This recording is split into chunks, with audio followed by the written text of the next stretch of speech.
Hello student, welcome back to my channel mastering physics. आज जो topic हम लोग डिस्कस करने जा रहे हैं वो कैपिलरिटी जब डिस्कस होगा उसके लिए ज़रूरी है इस बात को समझना। टॉपिक है एंगल ऑफ कांटेक्ट।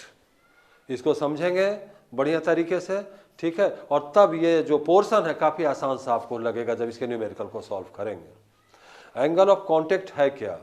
जनरल समझिए कि जब कभी भी सॉलिड सरफेस के कांटेक्ट में लिक्विड आता है तो at the point of contact उसका जो शेप है वो चेंज कर जाता है।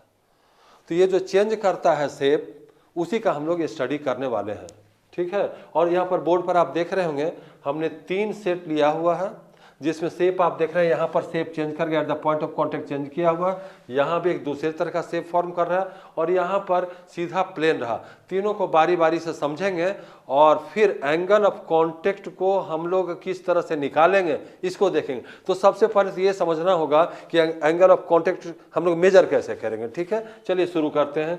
सबसे पहला जो सरफेस आप बोर्ड पर देख रहे होंगे, नंबर 1 जो है हमारा, उसमें देखिए कॉम्बिनेशन है इम्प्योर वाटर और ग्लास का कॉम्बिनेशन है। Impure water and glass. Impure का मतलब क्या हुआ सर? प्योर वाटर नहीं रहेगा और इसकी इम्प्योरिटी एक लिमिट तक ही होगा जिससे कि हमारा सरफेस में क्लियरली विजिबल हो। ये तो ये जो शेप आप देख रहे हैं, अगर ऊपर से शेप को देखा जाएगा तो ये कैसा शेप नजर आएगा? कॉनकेव नजर आएगा।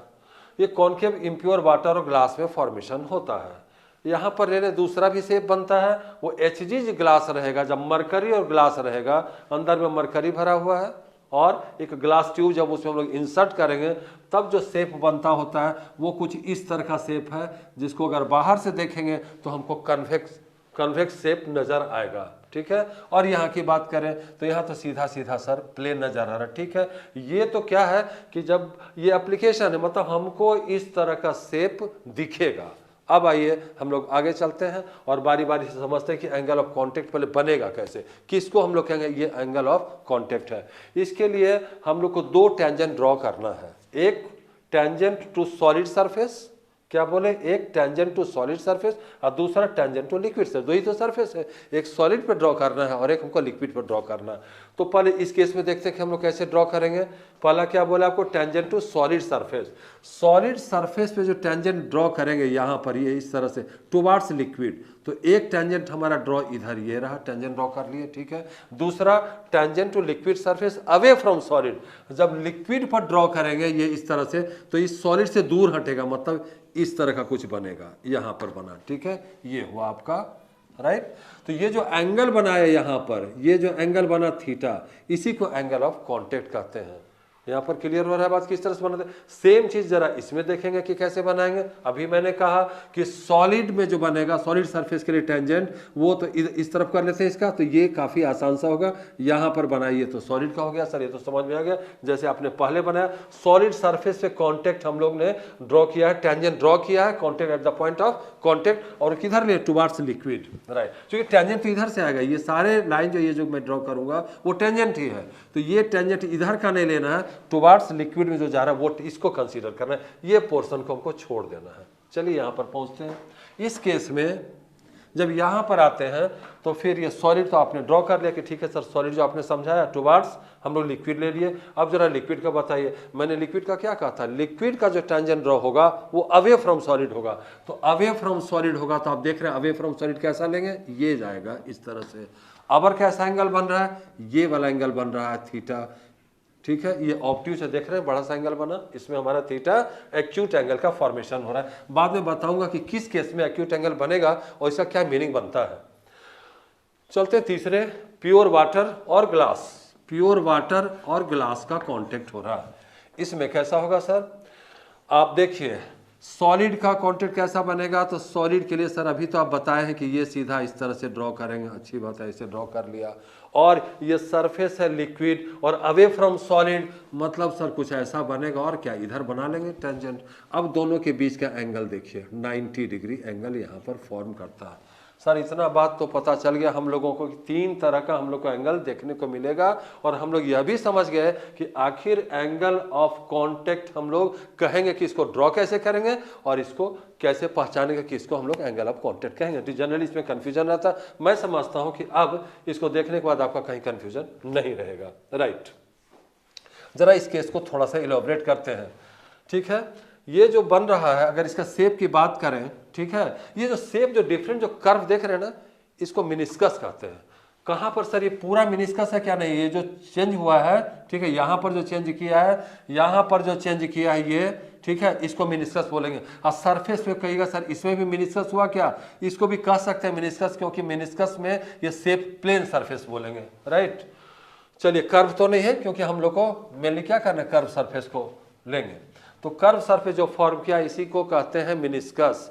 मेनिस्कस में हम ऊपर से देखेंगे, तो ऊपर से देखेंगे तो जब कोई आदमी इधर से नजर डाल के, नहीं पानी में अंदर जाकर तो नहीं देखेंगे, बाहर से देखेंगे, तो बाहर से ये जो फॉर्म किया, कैसा मेनिस्कस फॉर्म किया सर? ये तो साफ दिख रहा है, क्योंकि इस तरह का सरफेस है, ऐसे बनाया है, तो बाहर से जब देखेंगे तो ये नजर आएगा कॉनकेव टाइप का। बहुत अच्छा। इसके शेप को अगर मैं बात करूं, इधर क्या बना सर, इस साइड में, तो इधर तो सर क्लियर पता चल रहा है कि सर कन्वेक्स बना है, राइट। और यहां पर, ठीक है, प्लेन, सीधा प्लेन है, न कॉनकेव है और न कन्वेक्स है। दूसरा पॉइंट नजर आ रहा है कि एंगल ऑफ कॉन्टेक्ट इस केस में एंगल ऑफ कॉन्टेक्ट क्या है? एक्यूट है, 90 डिग्री से लेस है। इसका मतलब theta is less than 90 degree बना है, राइट। यहां पर थीटा क्या बना सर? इस जगह थीटा आपका ग्रेटर देन 90 बना है। साफ देख रहे हैं आप, ये यहाँ 90 से अधिक बना हुआ है। यहां पर क्या हुआ सर? इसका जो दूसरा पॉइंट है बच्चों, दूसरा जो पॉइंट है वो theta is equal to 90 degree. इस केस में कितना हुआ angle of contact? Less than 90 degree. यहां पर क्या हुआ angle of contact? More than 90 degree, right, more than 90 degree. और यहां पर क्या हुआ? Theta 90 degree. लेकिन तीनों का बिहेवियर ये जो है अलग अलग हुआ। एंगल ऑफ कॉन्टेक्ट डिफाइन करता है, इस बात को बताता है, इस बात को एश्योर करता है कि कौन चीज जो सॉलिड सरफेस को वेट करेगा, मतलब उस पर चिपकेगा, और कौन सा नहीं चिपकेगा। देखिए पहला ये लीजिए, आप देखे होंगे ग्लास, एक ग्लास है, उसमें पानी डालें और उसके बाद उसको उलट दीजिए, पानी बाहर निकाल दीजिए, तो ऊपर भी आप देखेंगे कि कुछ न कुछ जो ड्रॉप्स है, जो वाटर ड्रॉप है, ठीक है, वो ग्लास के वाल में चिपका हुआ है, ठीक है, मतलब उसको वेट कर रहा है। तो वो कब होगा? जब whenever theta is less than 90 degree, तब ये वेट करेगा। इसका मतलब ये हो जाएगा, वेट करेगा सरफेस को, इस सरफेस को भिगा देगा, ग्लास में चिपकेगा। सर इसमें क्या होगा सर? इसमें ग्लास, अगर हमारे ग्लास में मैं मरकरी डाल दूं, ठीक है, काफ़ी कॉस्टली है वैसे, मतलब एक देखे होंगे आप, ये ग्लास ट्यूब में जो थर्मामीटर है तो उसमें इसका इस्तेमाल किया जाता है, HG का, मरकरी का इस्तेमाल होता है पुराना, अब तो डिजिटल आ गया। तो क्या होगा इसमें? इस केस में यहाँ को क्या बोले? वेट करेगा, उसको भिगाएगा, उसमें चिपकेगा, राइट। यहाँ पर नोट वेट, अगर इसमें मरकरी भर दिया जाए, कल्पना कीजिए, और उड़ेल दीजिए नीचे, ग्लास में मरकरी लिया और उसको उल्टा कर दिया, एक भी बूंद, even single drop will not wet the surface of glass में एक बूंद भी नहीं चिपके, पूरा का पूरा ग्लास कंप्लीट खाली हो जाएगा, राइट। तो अच्छा सर, ये भी कभी मौका लगा तो देख लेंगे, नहीं तो फिर कहीं जैसे घर में तो नहीं होगा, लैब वगैरह में इसको देखा जा सकता है। आइए यहाँ पर, क्योंकि मरकरी बहुत महंगा है, जरा इस केस को लेना, प्योर वाटर ग्लास, ठीक है, प्योर वाटर और ग्लास में जो कांटेक्ट होगा वो बिल्कुल प्लेन, एकदम कोई इसका ये नहीं। तो हम लोग समझिए कि इसको हम लोग स्टडी नहीं कर रहे हैं, इसको हमको डिटेल से नहीं समझ, क्योंकि कोई शेप तो बना नहीं, मेनिस्कस का तो फॉर्मेशन हुआ नहीं, ये दोनों कर्व सरफेस का फॉर्मेशन है जिसको हम लोग स्टडी करने वाले हैं।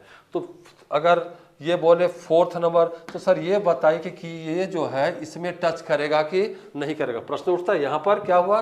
इसमें टच किया और इसमें नहीं टच किया, इसमें भी आपका वेट करेगा, कुछ न कुछ बूंदे चिपक सकती है, ठीक है, अलग पूरा नहीं होगा, राइट। ठीक है, अब हम लोग इस बात को समझेंगे कि सर ठीक है, एंगल ऑफ कॉन्टेक्ट भी हमको कैलकुलेशन के लिए आ गया, किस तरह से निकालें हम लोग समझ पा रहे हैं, लेकिन आखिर बनता ही क्यों है?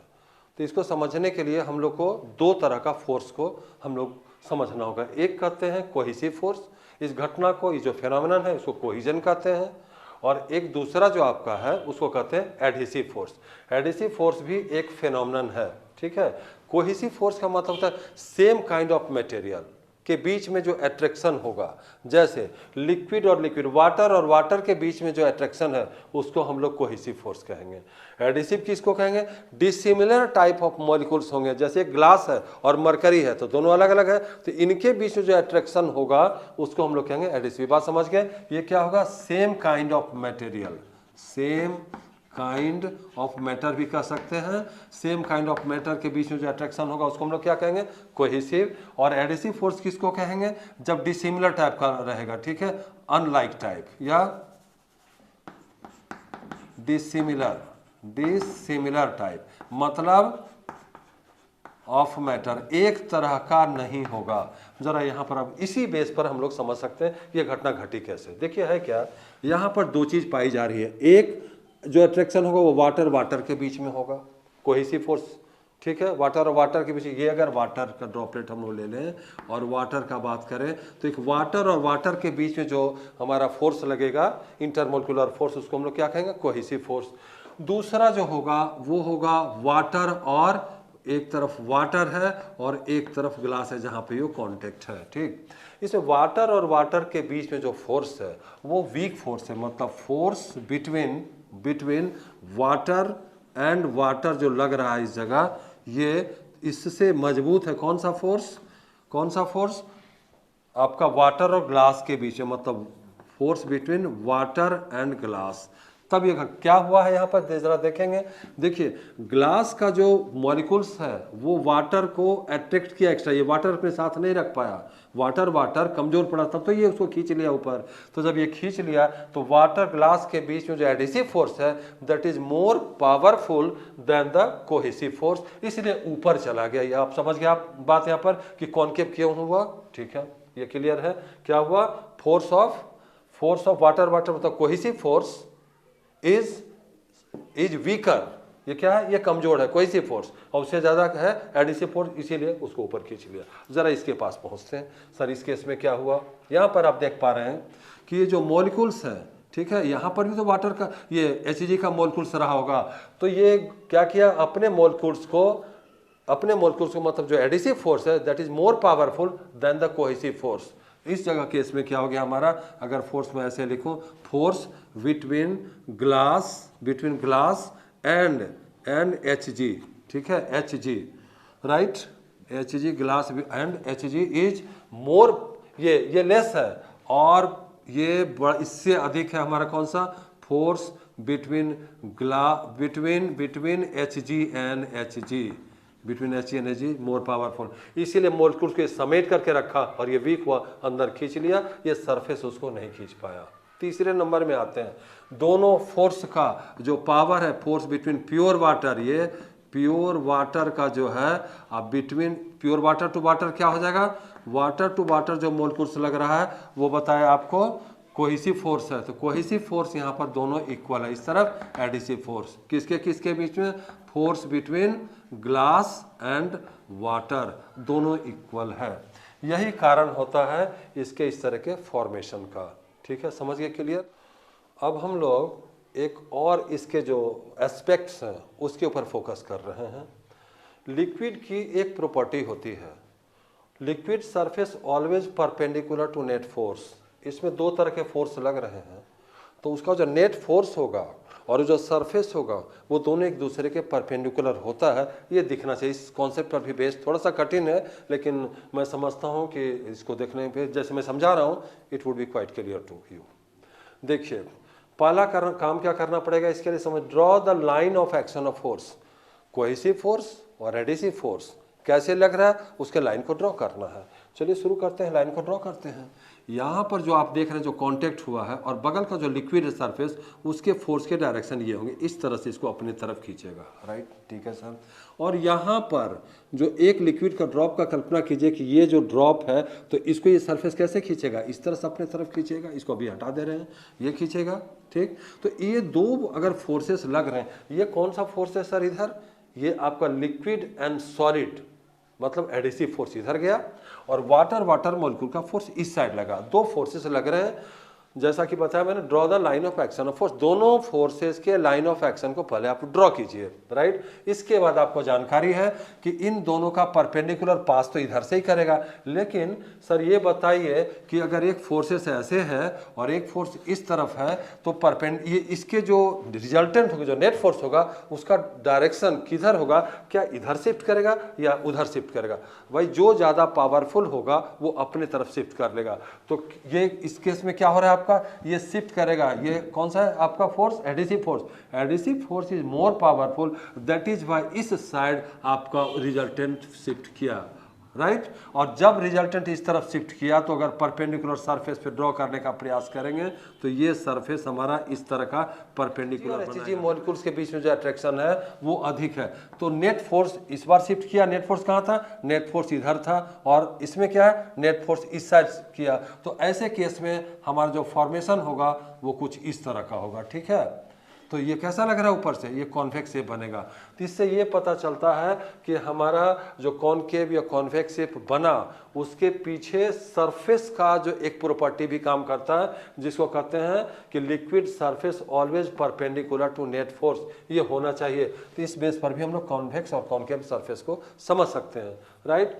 इसी पर बेस्ड एंगल ऑफ कांटेक्ट पर नेक्स्ट वीडियो में आप लोग देख पाएंगे, कुछ न्यूमेरिकल प्रॉब्लम्स लेंगे जो आईआईटी पर बेस्ड होंगे, आईआईटी में जो पूछे गए हैं उसी क्वेश्चन को हम लोग लेंगे। तब आप समझ पाएंगे कि आखिर इस एंगल ऑफ कांटेक्ट जो इतना आसान सा नजर आ रहा था, इसमें किस तरह के क्वेश्चन पूछे जाते हैं, उसको आप कैसे टैकल करेंगे। तो मेरा फिर आपसे यही रिक्वेस्ट रहेगा कि वीडियो देखिए और समझिए ठीक से, और सब्सक्राइब और लाइक भी करते रहें। ये मेरा आप सबों से एक रिक्वेस्ट होगा। ओके, नेक्स्ट मिलते हैं फिर, थैंक्स।